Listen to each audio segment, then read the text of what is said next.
This is the first of our book series for this new school year. My name is Randi Weingarten, for anyone who doesn't know that.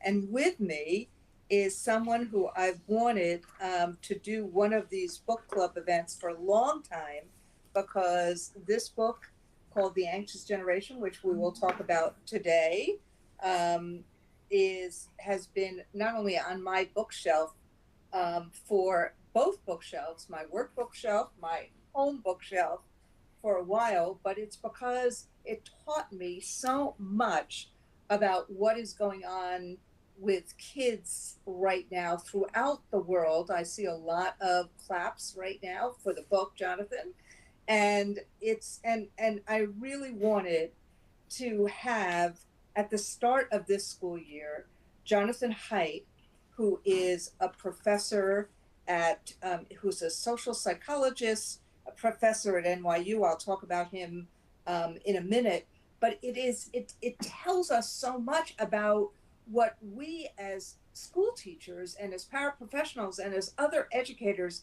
have understood and have watched in terms of our students.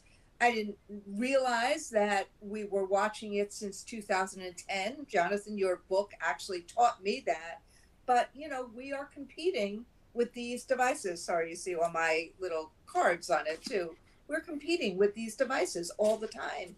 And what I think Jonathan has done in this book, Jonathan Haidt has done in this book, is talk to us about what's going on and what to do about it. And a lot of us are starting to really advocate for phone-free schools during the school day, advocate for play, something else that Jonathan Haidt has talked about a lot.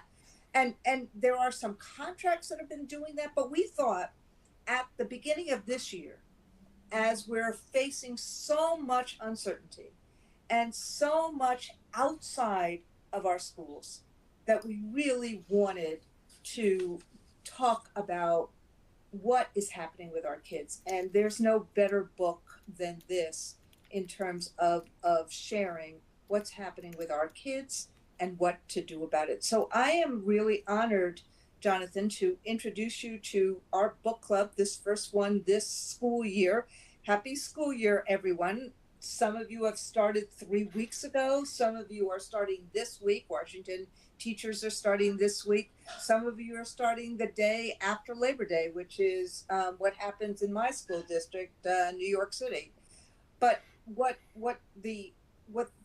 Jonathan does here, what Jonathan Haidt does here, is that he basically answers the question why. After a decade of when we saw for many decades stability and improvement of mental health of adolescents, and then we saw it plunge again, as he shows, from the early 2010s. And we have seen the last Surgeon General talked about this as an epidemic.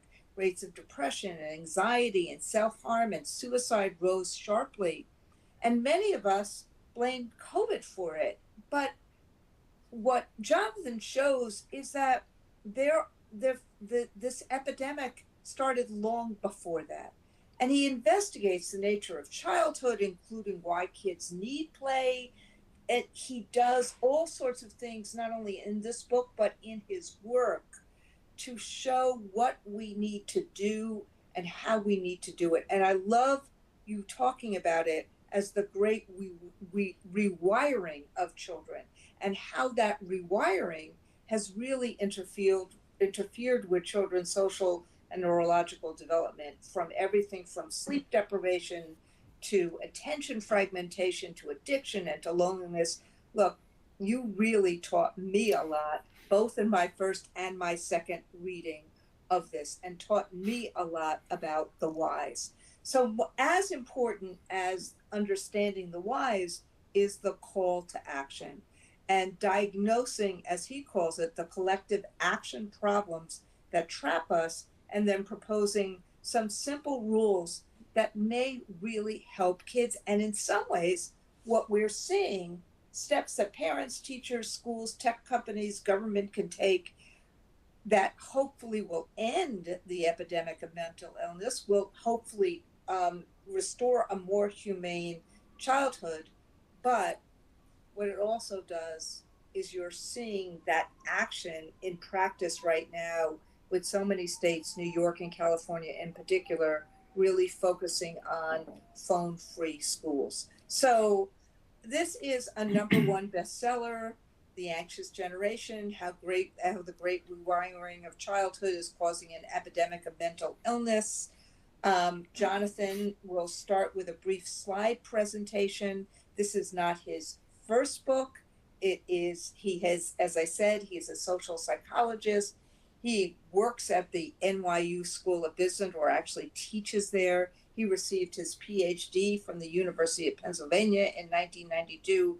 So this is someone who really knows what he's talking about. And I'm really, really honored to introduce you, Jonathan, to basically our community here, which is the AFT monthly book club community. So welcome, Jonathan, and thank you for being with us.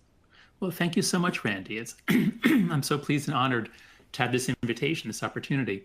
My mother was a second grade teacher in the Bronx, in New York City public schools, in the 1950s. I went to public schools in Westchester, and my kids both went to New York City public schools, including Brooklyn Tech.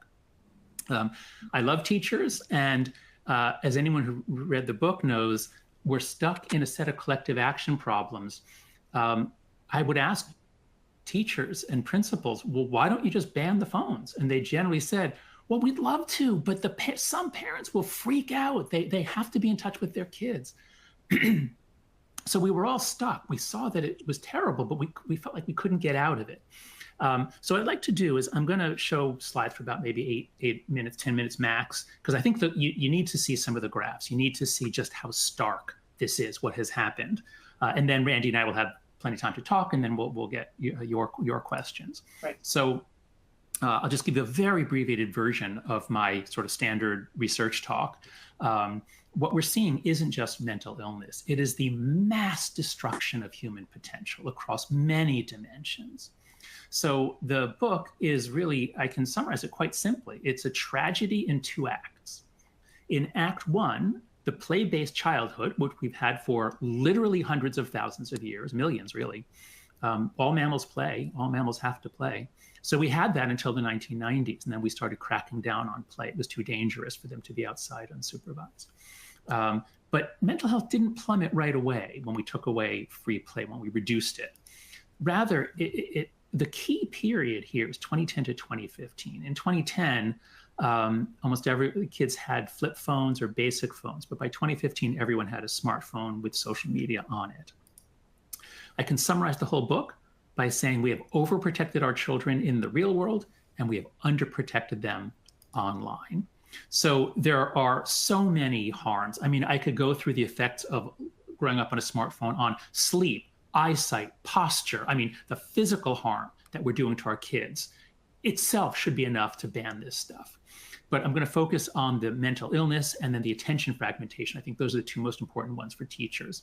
So briefly on the mental illness side, this is data from college students. This is where I first saw it. We all saw college students were just what you would think until 2010, 2011, even 2012. There was no sign of any change. This is data nationally representative from colleges across the country. And what you see is that the rate, what you see in all the graphs, is there's no change until 2011 or so. And then you'll see after that, everything goes to hell. So these are rates of anxiety and depression, according to the counseling centers at American universities.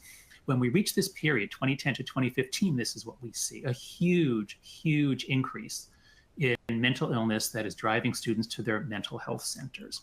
And it's concentrated among the internalizing disorders, that is anxiety and depression, which are related to self-harm, cutting yourself, and also related to suicide.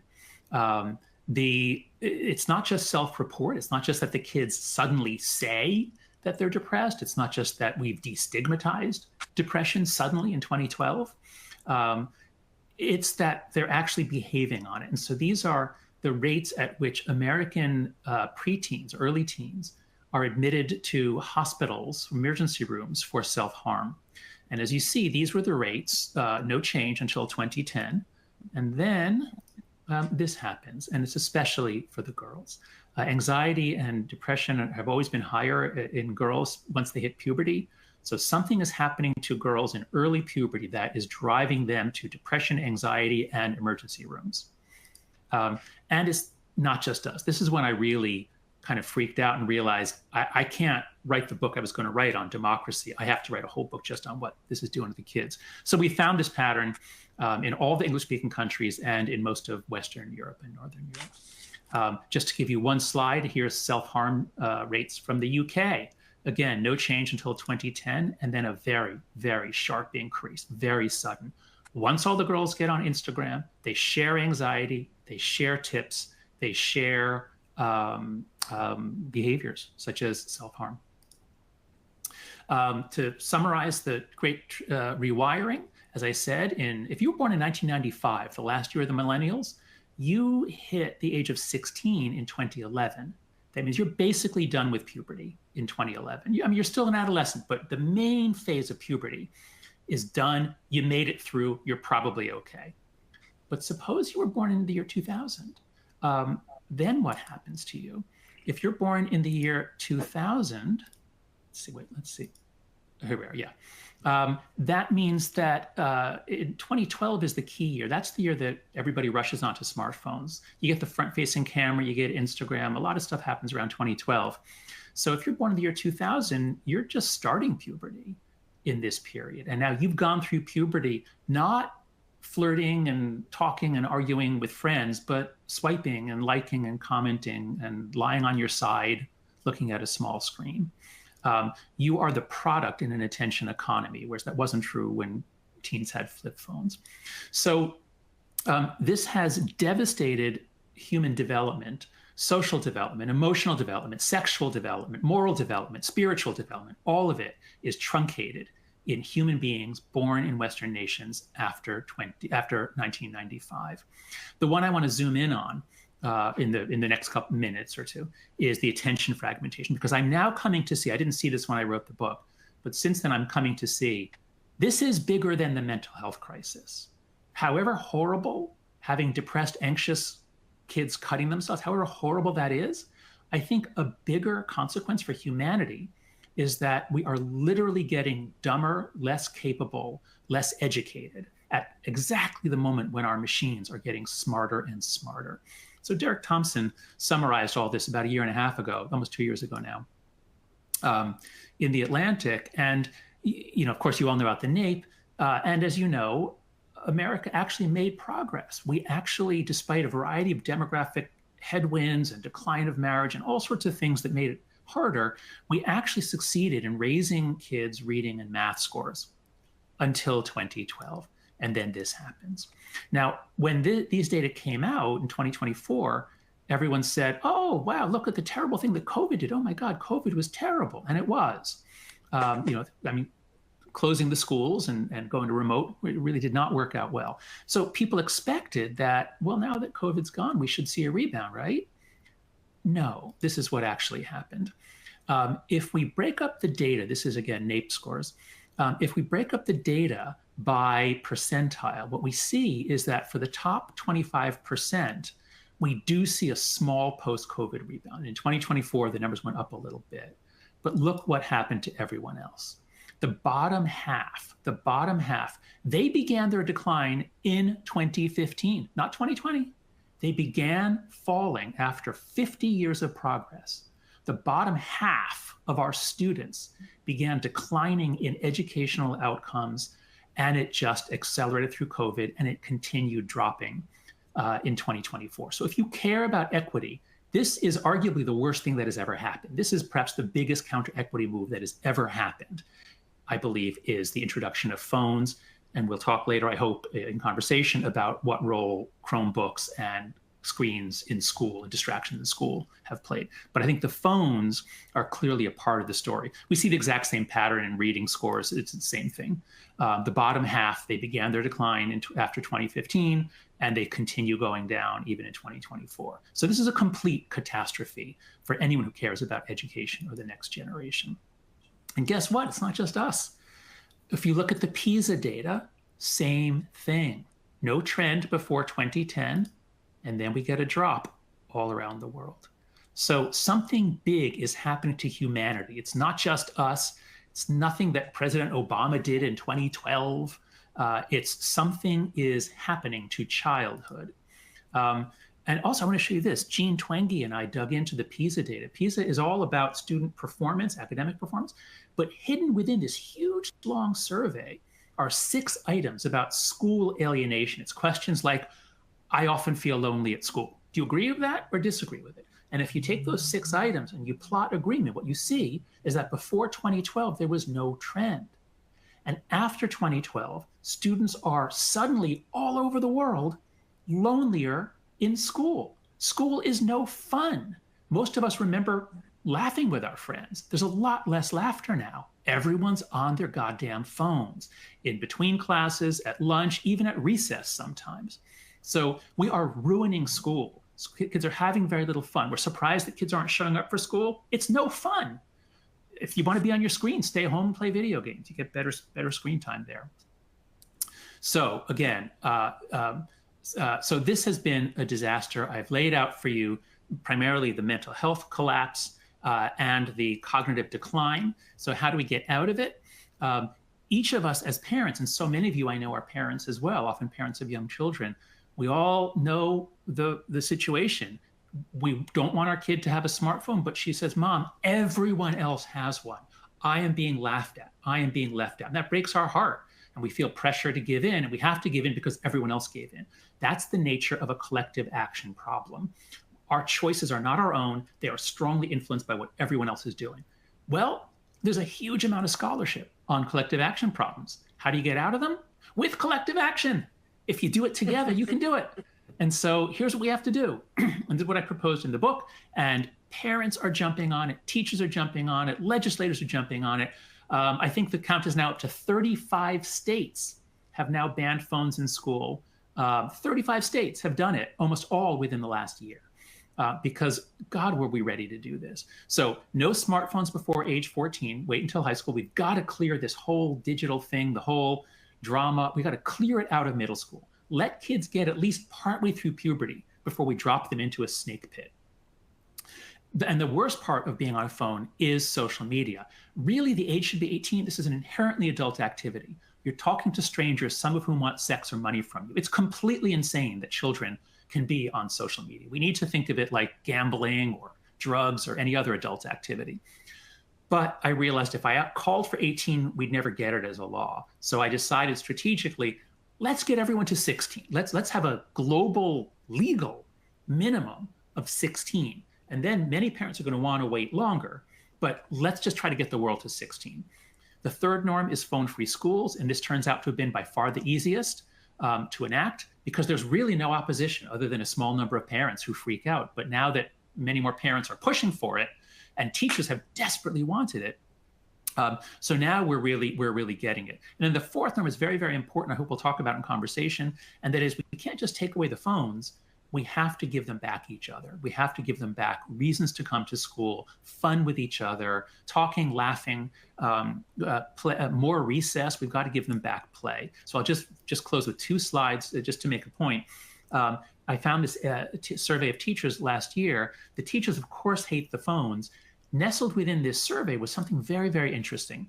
They asked teachers, how disruptive is student use of cell phones during instructional time, during class? How bad are the phones during class time? And here's what they found. When they broke it up by schools where the teacher sets the rules or where it's banned in class, but students can use it in between classes, how disruptive is it? 79% or 73%. This is in class. If you ban phones in class, but you let the students have them 8 times a day, and you've got to separate them 8 times a day, 10 times a day, you don't get much benefit. What works? only one thing: store away. You've got to separate the kids from the phones. And they say over and over again, for the first 10 or 20 minutes, I'm thinking about my phone, but by second period, I'm not thinking about it anymore. So it has to be full day. Only 19 states have done full day bell to bell. So many of you are watching this from states that claim to go phone free because we banned it during class time. But the kids are junkies. They'll be on their phone in the hallway and they'll be on their phone in class.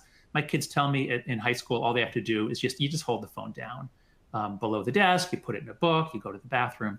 So you have to separate the kids from the phones. And then finally, I'm going to urge everybody, the most incredibly powerful program to really make kids grow and flourish quickly is called the Let Grow Experience. Go to letgrow.org. It's so simple. Imagine in your school, imagine if the whole third grade in elementary school assigns everyone. Go home, take this piece of paper, give it to your parents. You guys are going to pick, your kid's going to pick something that you think you can do by yourself with your parents' permission, without your parents. Maybe you've never walked the dog before. Maybe you think you can make your own breakfast.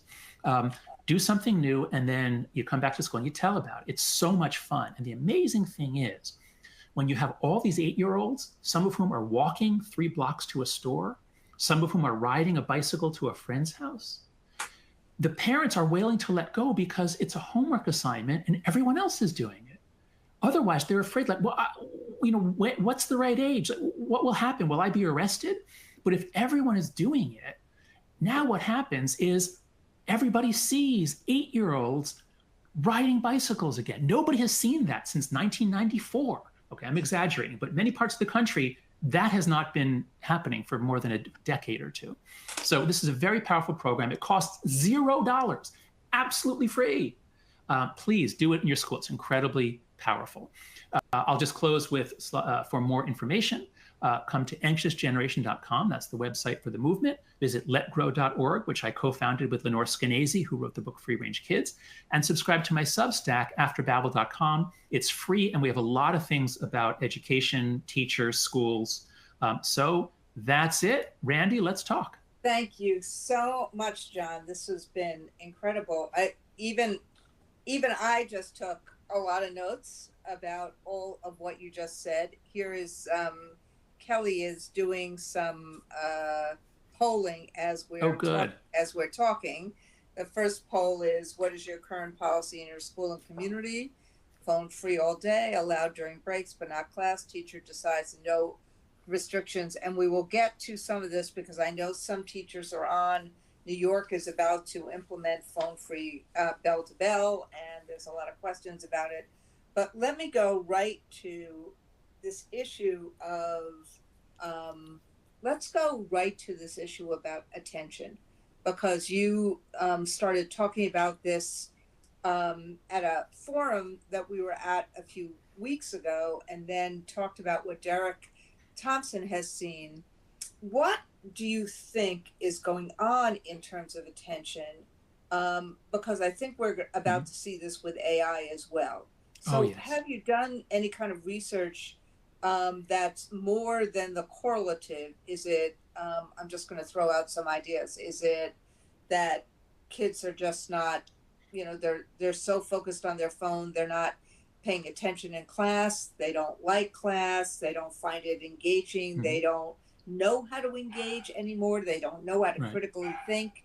What do you think it is that you see that drop off in terms of attention? Yeah. So,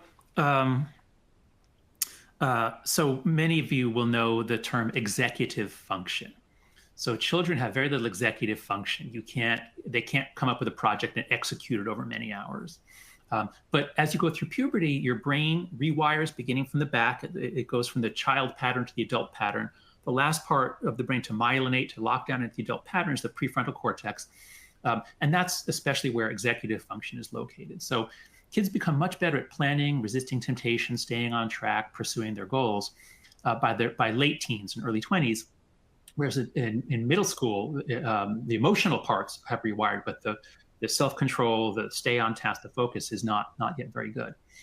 The companies know this. They know that middle school kids are particularly vulnerable, and they go right for that. They know how to lure them in. So the way to think about this is, first of all, we are taking an entire species, all of humanity, And we're saying, as you go through this critical period, we're going to send you 300 interruptions a day on average. Some kids are getting more than 1,000 interruptions a day. Imagine if your phone beeps at you 1,000 times a day. How much are you going to be able to pay attention? Imagine if your phone is beeping at you and vibrating in your pocket while you're in class and you're addicted. You're going to be checking your phone during class. So the first thing is the sheer disruption of the ability to attend for more than 1 minute, to pay concentrated attention for even 5 minutes at a time, gets disrupted by all the notifications, interruptions. And over time, this disrupts the development of executive function. You have very little experience actually planning something out and executing. You're always being interrupted.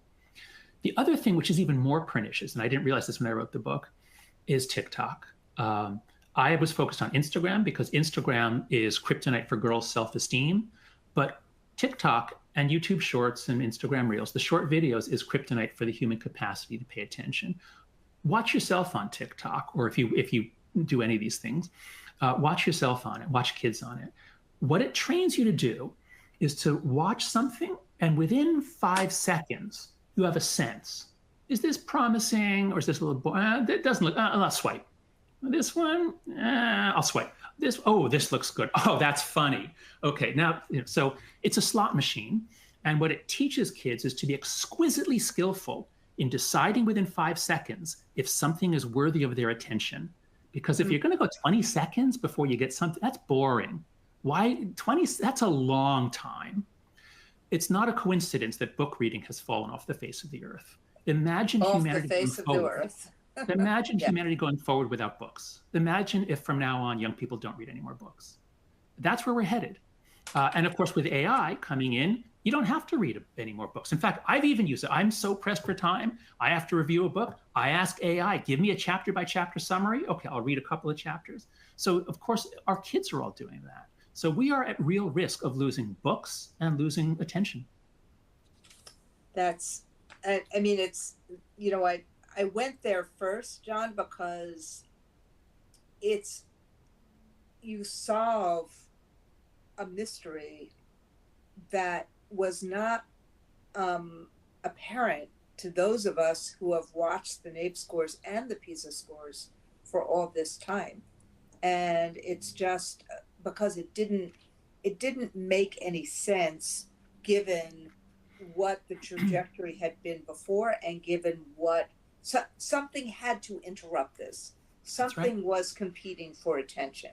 And it is really important to that your analysis here and Derek's analysis here is so important, and it's going to be very important to see if we can get it into the mainstream, because then we'll be able to solve more than phone-free schools. We have to do things on play, and we have to do other things as well. So before I get to everything else, I want to actually talk about play, because that is something that you also talk about. I mean, this kind of comparison between a childhood of play and a childhood of phones.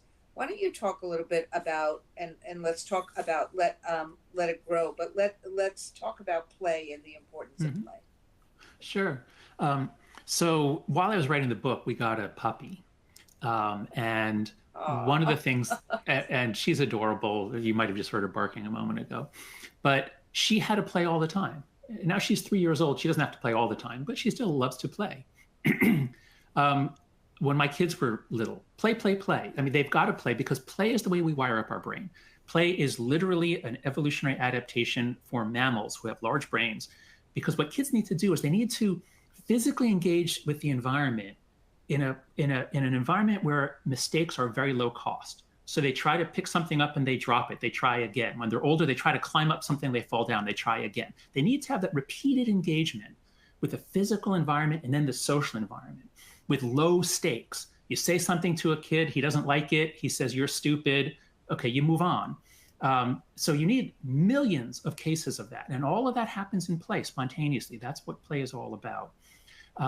And what we've done is, once we put kids on screens, and look, stories are good, movies are good. I'm not saying all screens are bad. Educational videos can be on, but the touch screens, it's really the touch screens. It's this stimulus response loop that you don't get from television, but you do get from a touch screen. The touch screens hook kids. They were designed to hook kids. They follow behaviorist principles. They use variable ratio reinforcement schedules. It's the touch screens that lure the kid in, don't let go. And that's always going to be more interesting than play. So you have the spectacle of kids coming together, sitting around on screens. They're not playing. On their phones. And that's going to damage brain development. That's going to damage all kinds of developmental pathways.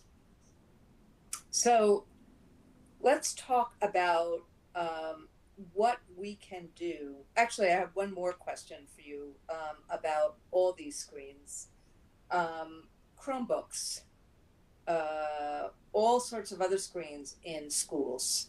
Essentially, I would say every single school teacher who's watching this probably has more screens in her classroom than she may have maybe not books, I hope not books, but more screens than virtually anything else.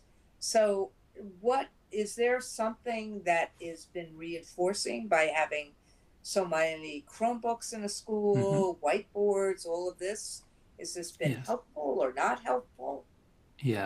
So actually, I'd like to ask Kelly if she could come up with the next quiz.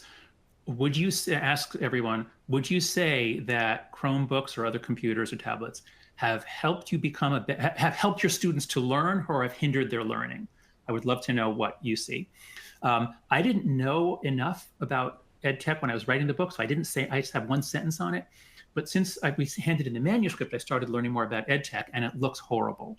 What I mean, there are uses of technology in the classroom, I'm not saying no, but we should start by taking our cues from the people who built this stuff. The people in Silicon Valley, where do they send their kids? They send their kids to the Waldorf school specifically because it protects them from screens. They have a computer room, kids learn to program, whatever, but they don't have any screens at all in the classroom ever. They make their nannies sign contracts saying they will not show a phone to the kid. So we should take our cues from them and say, actually, education probably is better if you don't have screens, because screens are so distracting. Never put a multifunction device on a child's desk. How can they learn if they have all of these technologies, all of these companies, all of these notifications? You can put on whatever restrictions you want, but they'll find ways around them. The kids are going to be watching videos, TikTok, playing video games. Some are watching porn, all during class time. And what I learned is that there was never any evidence that these things would be beneficial, but there were huge market incentives. Google has made a huge amount of money. They subsidize giving the hardware because they make their money from Google Classroom contracts. So this is turning out to be, I think, a major industrial disaster. Like this should be, like the effect of leaded gas on children. I think this is, Chromebooks and smartphones we should be thinking of as like leaded gas. It was a huge mistake. We need to get rid of them, I believe. But again, but you tell me, like if teachers are telling me that they actually are worth the distraction, great. But yeah, it looks like they're a big part of the problem. I can't say yet whether the phones or the Chromebooks, like what's what, but the phones was the easy one. There's no justification for them. Chromebooks can be harder to get rid of, but I think we need to, especially in elementary school. Let's just start with elementary school. That's where we know that they're not helpful. Well, we are, look, we are with you in terms of the whole notion of dealing with phones and dealing with play. I think that we're learning a lot more on attention and we're learning a lot more about attention and about what we need to do to engage kids. And so we as a union have actually started talking about we need to do project-based instruction a lot more, which is very much like what you were talking about in terms of Let It Grow. So before I go to, because your slides actually went through most of my questions. Wow, look at that. Look at these results. Look at them. Look at them. Yeah. Hey, Kelly, do we know how many responses there are? What does this represent? How many people responded? I will get that to you shortly. I have to go look somewhere else. Okay. And we should keep these responses, Kelly. This is really, really interesting. And this Yes, is like they're all real life captured. data Yeah. of people who are here right now. So how did you get to Let It Grow? And how did you get to this idea about, just doing something you've never done before? Because it sounds a whole lot like what we're trying to do in terms of project-based instruction. So my previous book was called The Coddling of the American Mind. And it was actually about this topic. It was about why are college students suddenly so depressed and fragile? Why are they so different? What happened that the kids coming in 2014, 2015 were so different from the millennials? And what was clear was that they'd been vastly overprotected, that kids are actually anti-fragile. Kids are not fragile. If they're fragile, you have to protect them. You don't want to ever shock them. But if humans are anti-fragile, we need to fall down sometimes. We need to get in fights. We need to have setbacks, just like our immune system. You don't want to protect a kid's immune system from dirt and germs, or you cripple the development of immunity. So I knew that the overprotection was a big piece of this. I didn't know whether social media was to blame back in 2017 when I was writing that book. And so because I could see that overprotection was really bad for kids, and we need to get kids out playing more, I went to Lenore Skenazy, she lives in Queens. She's an amazing woman, journalist. She wrote the book Free Range Kids. I'd met her through various people, so we were already becoming friendly. And her advice on let your kid walk to the store, let your kid go out and do errands, really transformed our family dynamics. We let our kids walk to school in 4th grade, whereas everybody else waited till 6th grade or sometimes 5th. And so she was just so wonderful when I realized, like, she needs a bigger platform. She's just an author with a book. So I went to Lenore with somebody else had come to me with the idea too. And we said, hey, Lenore, you need an organization. So we helped her found, it's incorporated as Let Grow. And so yeah, please go to letgrow.org. Lots of really good ideas. A really simple one is called Play Club. It's the other super simple idea. Play Club. Parents don't trust their kids to be walking around the street. Okay, fine. They do trust the school playground. So open the school playground for 30 minutes before class, especially in elementary school. What's going to happen? The boys are going to all want to come to school. They want to get there early. They want to run around. It's good for everybody, but it seems that the boys, it especially helps the boys. Boys are collapsing much more than girls. And if you let the boys have some excitement, some run around, they're now in a much better position on first period to start learning. So Play Club, open the playground before school, and then keep it open for 3 to 5 so that kids can just hang around and play. No adult supervising. There's an adult nearby, but no supervision. It's amazing what happens. And part of what you're talking about, if we had more and more community schools with wraparound services and after school services, yes, you could do a lot of those things, because you would just have to have some, particularly in city schools, some light supervision in a playground. Yeah. But you could have, it's fenced in, you could have that, and that's part and parcel of what many of us are talking about. And so you just talked about boys a bit, and then I want to get to the questions.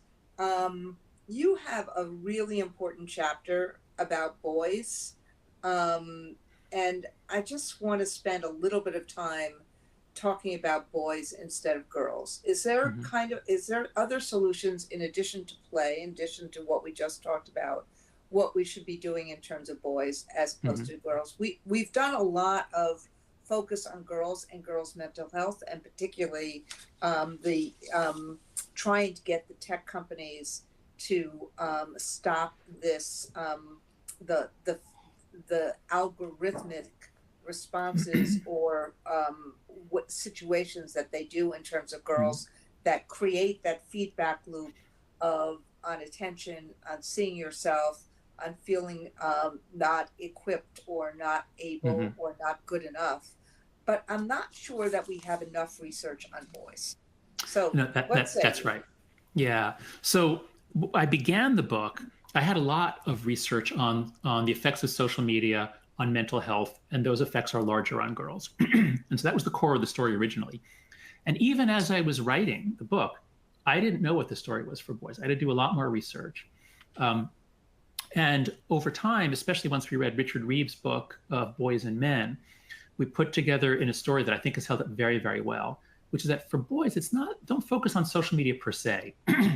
Focus on their dopamine circuits, focus on addiction, focus on all of these industries and companies that are competing to hook boys.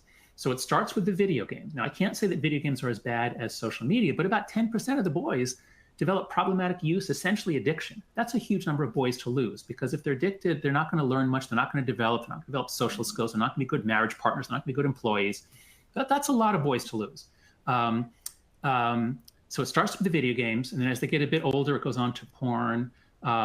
Within the video games, there's gambling, literally gambling for money. Literally, they can gamble through, Robux. There are various things that can be redeemed for money. And then once they reach 18 or 21, they can do sports betting. Even investing has become gamified, and it's a game that hooks boys. It's not girls who are getting tricked into Robinhood and crypto investing. It's all boys.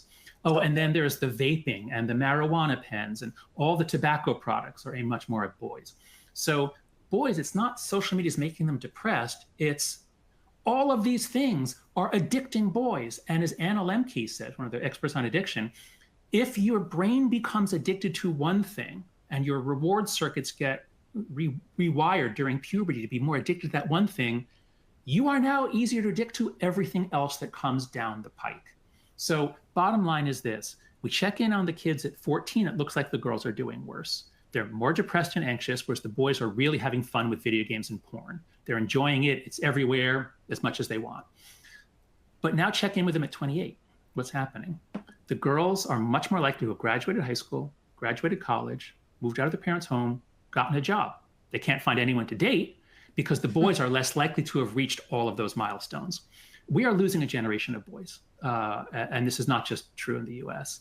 And so again, I titled this, the collapse of social capital or social, I can't remember what I put the title on, but this goes far beyond mental illness. Especially when we look at the boys, we are seeing the destruction of human potential at a scale never before seen.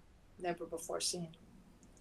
Let me ask you, I have so many other things that I just want to ask, but I want to get to the questions from our audience.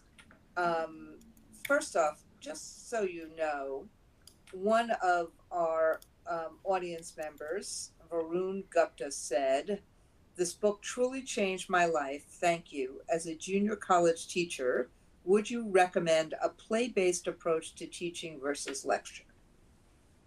Oh, interesting. This is to teach university students? Yes, At, this is like 18, 19, 20-year-olds? He was, yeah, exactly. Yeah. Well, what I can say is Junior the very college, first... 1920. Yeah. 18, So 1920. the very first thing you have to do is get all screens out of class. What I've discovered, what many of us university professors have discovered, is that even though you assume, that they're using their notebooks to take their laptops to take notes in class, they're not. My TA sits in the back of the room and she says they're doing all sorts of things. So 3 years ago or 4 years ago, I said, no screens of any kind ever. Bring paper and pencil. And they love it because they realize that, wow, I actually I'm learning. I'm there in class. So the first thing you have to do is get an entirely screen-free space, a distraction-free space, that you're not competing with TikTok, because you're never going to be as entertaining as TikTok. That's the first thing. Secondly, playfulness has always been a trait that students love. They love it when a professor is funny, when he's engaging. I always try to shake things up and do some things that seem a little strange at first, and there's some tension, but then you resolve it. So playfulness in teaching is very important. And young adults are still very playful. And so anything you can do to make it, I don't want to say gamify, because gamification is saying, we're going to give you quick dopamine rewards for every little move. Don't do that. But if you can make a project-based learning, and you make a competition, or you make it somehow playful, those are all generally good ideas to increase engagement. Yes. By the way, the first book you wrote was about happiness, the happiness hypothesis. How did you get involved in all this? Like, what was your origin story in terms Oh, of this? yeah. It's just so So, fascinating. oh, well, thank you, Randy. My own research has always been on morality, moral development, and then I looked at how morality varies around the world, and then I began looking at how morality varies across left and right. So the left and right in this country became like different countries in the 1990s. So that's my main area of research. But along the way, I taught introductory psychology at the University of Virginia, and I discovered that there are all these ideas in psychology that I remember reading in Shakespeare or Buddha or the Bible. And so I just decided, like, hey, it would be fun to try to read all these ancient sources and take out all the psychological claims and see if they're true. And so that led me to the happiness hypothesis, which really affected the rest of my career because I realized ancient wisdom is incredible. On chemistry and physics, they knew nothing, like throw it all out. But on human relationships and consciousness, genius. And we are the worst when we lose touch with that. So even in all my books, I quote Epictetus or Marcus Aurelius or Buddha, Shakespeare, and so that's how I got started. And then I was, I wrote my sort of masterpiece for my my central book about my research is called The Righteous Mind. It's about moral psychology and why left and right are so divided. So I think that book has held up very well. If you're wondering why our nation is going insane politically, please read The Righteous Mind. It goes into where morality and politics come from. But then as things got super weird in the 2010s, began around 2014, I began to notice like something is going very, very wrong everywhere. And that was really the effect of social media undermining our institutions, making it difficult for us to do anything together. Right. So that's how I came to this. Got it. Thank you. We have a bunch of different questions about implementation of band phones and what to do about it. Lori, who's a New York teacher, actually started talking about what should we do on buses, that that we have bell to bell, but what happens, and Lori, I'm probably not going to do justice to your question, but so let me just read a little bit. We have BOCES students, which is essentially in New York for everybody who's not in New York. That's the regional high school for career development, for tech training, and to some extent for kids with disabilities that can't be served in the mainstream. So the BOCES students have to be transported. Our region is not addressing this despite the bell-to-bell mandate. What do you think we have to do, particularly in rural areas where kids may be on the bus for about an hour or so? Wow. That is a great question. And I've never thought about it. It's so important to get the school phone free because that's where the learning is taking place. On the bus, you may not have as much control. If the students could be socializing, that would generally be better. But I can see there may be situations in which they wouldn't have that. Now, most of us, when we were young, we remember looking out a car window. Young people today may never have looked out a car window. Obviously, they look through it, but I mean, like staring out the car window, watching scenery go by. Yeah. There's a lot of research showing that the ability to tolerate boredom, the ability to just look out at nature, is actually good for us. It actually we need we can't be taking stuff in all the time at high speed. So this is a very good question, and I don't know the answer, but I would urge you to talk to the kids themselves and see if they would end up talking or playing, that would be great. But if they're just going to sit there bored, if you could have them do books instead or other things, that of course would be better. It really is the touch screen is the thing that's messing them up. So if they're going to be, if giving them the phones means they're going to spend the hour watching TikTok, stop that, because TikTok is so actively bad for their cognitive development. So that we have examples, by the way, where bus drivers have books in their bus to and have used books as a way of helping kids read. So it doesn't happen all the time, but in Albuquerque, in particular, Albuquerque, New Mexico, our local there, we did books as part of our Reading Opens the World series. We give out about 1 million books a year, and they've used them in their buses for these kind of long trips. And maybe there's a way, and I think this was Lori, maybe there's a way that we can do something with you about having kids have some favorite books, and maybe if there's a maybe there's a read aloud, maybe there's other things to do, maybe we can do something like that and see if that works. Yeah, I would suggest tying it to the phone-free school policy, because get the phone-free school policy working first. Get the idea that, you know what, you're getting separated from your phone for the day. Do that first, because you have a lot of control in the school. And the kids generally end up liking it because they're much more sociable. So get that going first. And once you do that, then you could extend it to the bus before and after. And I think it would go down a lot better. Right. So there's another question about phone-free schools that, and I think Sarah Walford, this is your question about how, some of these laws are written in a way that says the schools get to decide how to implement it, or there's discretion, or phones are available to kids in between classrooms. I think what you've heard tonight, and one of the reasons that New York opted for a bell-to-bell phone-free school policy, is because the more latitude there is for schools and for districts and for kids, the less likely it is that phones are going to be not available to kids during the school day. I think that is what I've heard you say over and over again today. And it requires, and this is to Sarah and there's several of you who've asked this question, it actually requires a lot of discussion at the beginning of the school year about the whys. And this is both a collective problem, but the collective solution is if we reinforce that this is something for the entire community and why the community needs it and why it's going to be important for attention and for kids' mental health and for their brains and for schooling and all of this.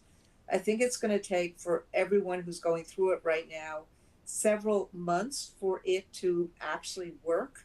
So first, for all of you, don't give up the first moment that there's going to be a problem, because there will be problems. But if we can get through in a consistent way to have bell to bell and to really separate kids from their phones for the school day, it's going to long term be so much more helpful for kids and for their adolescents. And I think that is what I've heard from Jonathan today and in other times that I've heard him speak. Absolutely. Yeah, absolutely. No, I can add on, because I keep looking for stories of places where it failed. I keep looking for stories of places where a truly phone-free school backfired, where there was a parents' rebellion, where it was harder than they thought. I haven't found a single story. What you find over and over again is everyone expected it was going to be really hard. They expected that the parents would freak out. They expected that the kids would riot, and it didn't happen. And after a couple of weeks in, the kids say, "Oh, we're playing soccer with our friends at lunch. This is much more fun." So it ends up being much easier than we think, because 3 or 4 years ago it would have been you couldn't have done it during COVID. But things are really turning. Society is turning, and this is happening globally. Brazil banned the phones. It's done. It's implemented. It was implemented in February. The entire country. France did it a while ago. So this is a global phenomena, because it's just so stupid to let kids have a distraction machine in their pocket, a gambling machine, a porn I mean, it's insane. So we have to get them out for the full day, because you don't want to separate an addict from his drug 8 times a day and have him shoot up in between therapy sessions. You want to do it once a day so that he learns to get by without his drug. That's how you fight addiction. If you have addicted kids, they're not going to be learning. If you have non-addicted kids, their brains are much more open. You have to do it, and it has to be bell to bell. These policies, we ban it during instruction time. That's garbage. So let me do 2 more questions, by the way, as we've been talking. The Chicago Teachers Union, I just want to make sure we researched it right before we started this book club today. They just negotiated a provision that says every student in K-5 will have 30 minutes of recess a day. And that is in their contract. And so there's a few people who've said, what can we do? How do we push it? You now have some data in this book, An Anxious Generation. You have some data about why play is important. Bring it to the bargaining table the next time. Bring it to a union management consultation. Bring it to a PTA meeting. A lot of the reasons why we're having more and more and more bell-to-bell phone-free schools is because people said, this doesn't work for kids. We need to do something about it. So for those who have asked, how can we get more play in school? Bring that to one of your meetings, and bring Let Grow into the school so that it can become one of the things that we do in a school. So those are some of the things that I think we've learned from Jonathan today, from John today, about what we can do. There's four. I'm going to ask you one more question, which is, I know you have a new book coming out, so I want you to brag a little bit about that new book. And Kelly, as Jonathan does that, can you put the four different solutions back on the slide? About no social media, no phone-free schools. Yes, no smartphones before age 14, no social media before age 16, phone-free schools, and literally more independence, free play, and responsibility in the real world.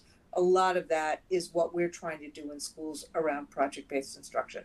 But tell us a little bit about your new book. Sure. So many parents asked us, and when they read the book, they jumped into action, but they said, is there something I can give my kid? He's 8 years old, he's 9 years old, his friends are getting a phone. Is there something I can give my kid? And so we decided to write a children's version of The Anxious Generation. It's called The Amazing Generation, Your Guide to Freedom and Fun in a Screen-Filled World. And we take kids through what's happening to them and what these phones are doing and how you can be a rebel and how you can advocate for a more fun and exciting childhood. And so it's coming out December 30th.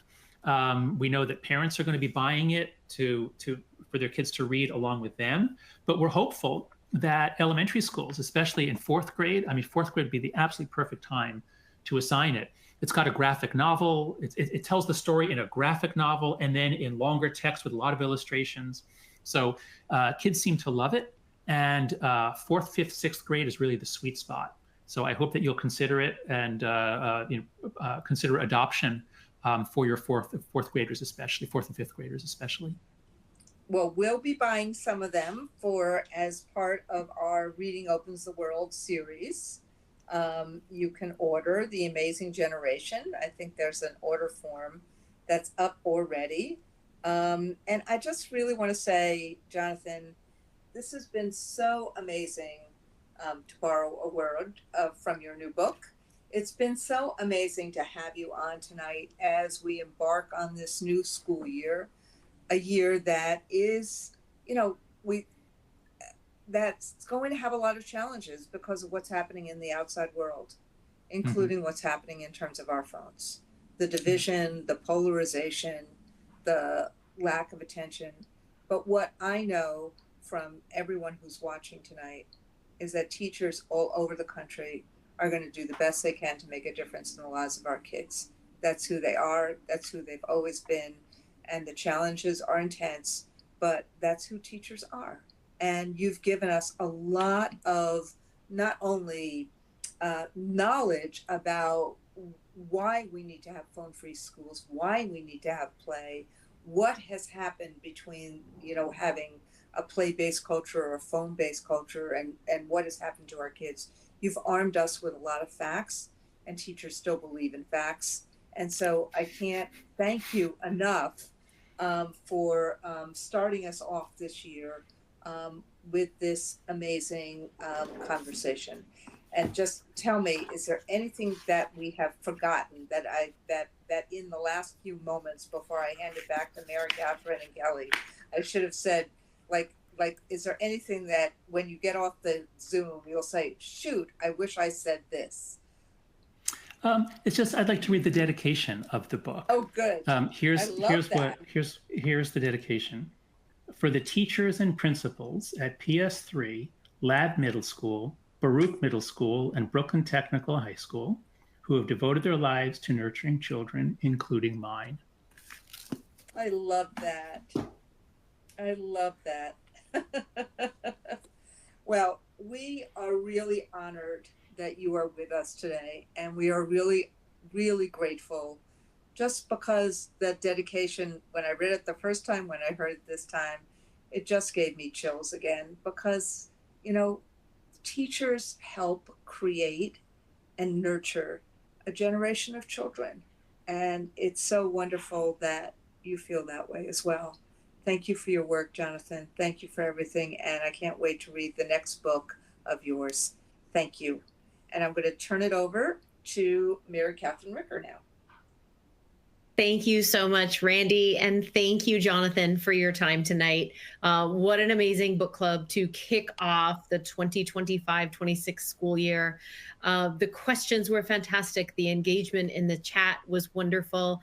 And our back to school work and Share My Lesson and AFT's back to school work is really just getting started. Thank you for joining us tonight. Please join us for the next 2 back to school nights with AFT, Monday night, tomorrow night, Prep for a Healthy School Year with Dr. Vin Gupta and AFT President Randi Weingarten, as they discuss immunizations and back to school. And then Tuesday, you're going to have the chance to meet Ed Brain, and it is going to be an incredible Tuesday night as well. It's AI Educator Brain Tuesday. You know that you want details about AI in school, given that we are in back to school mode. So just a couple incredible additional webinars for you to join this week after tonight's book club. And please don't forget to join next month's book club, where our book club guest will be AFT and Albert Schenker Institute Board President Randi Weingarten.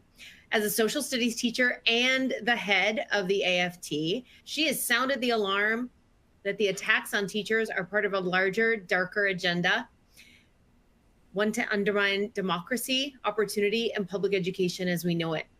This book, Why Fascists Fear Teachers, is a story of what teachers do and why those teachers, why those who are afraid of freedom are actually afraid of teachers.